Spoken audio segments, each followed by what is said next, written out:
Okay, so now that we've talked about probability, expected value, and how aggregating risk actually eliminates it, let's get into a discussion of what we can call risk preference.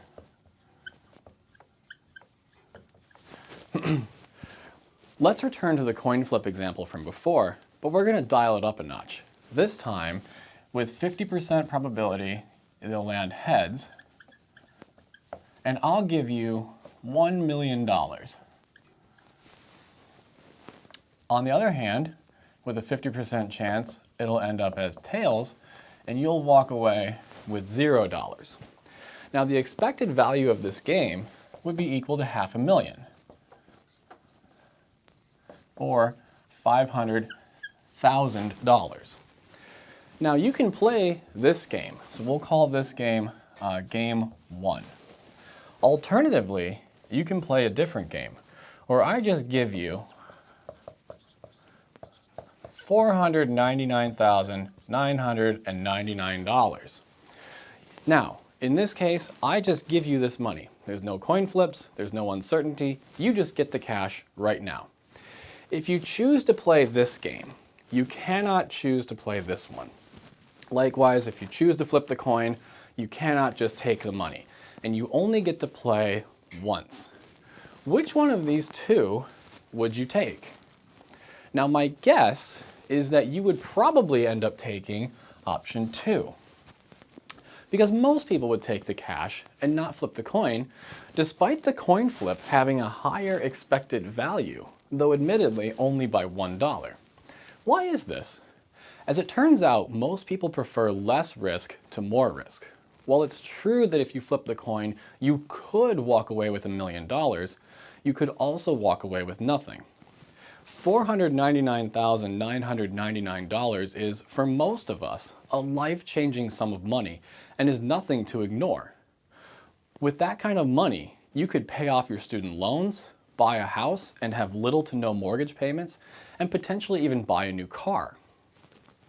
If you chose the guaranteed money, we would refer to you as someone who is risk averse. In other words, you would like to avoid risk. In this case, in order to avoid the risk of walking away with nothing, you gave up $1 of expected income in order to avoid the downside risk of walking away with nothing. Here's a question for you. How much less guaranteed money would you be willing to take instead of flipping the coin? For example, we readily understand that the expected value of the coin flip is $500,000. Now, surely, if I offered you to flip the coin or give you, let's say, $10, right, with certainty, I'm pretty confident that almost all of you would flip the coin. Would you take $450,000 instead of the coin flip? Probably. What about $400,000? What about $350,000? In other words, what's the least amount of guaranteed money that you would take instead of the coin flip? For most people, it's actually far less than $499,999.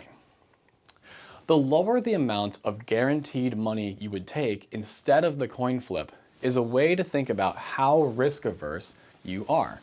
The lower this is, the more risk averse you are. Let's think of it this way. We know that the expected value of the coin flip is $500,000. Taking less than this is essentially the same thing as paying to avoid the uncertainty of the coin flip.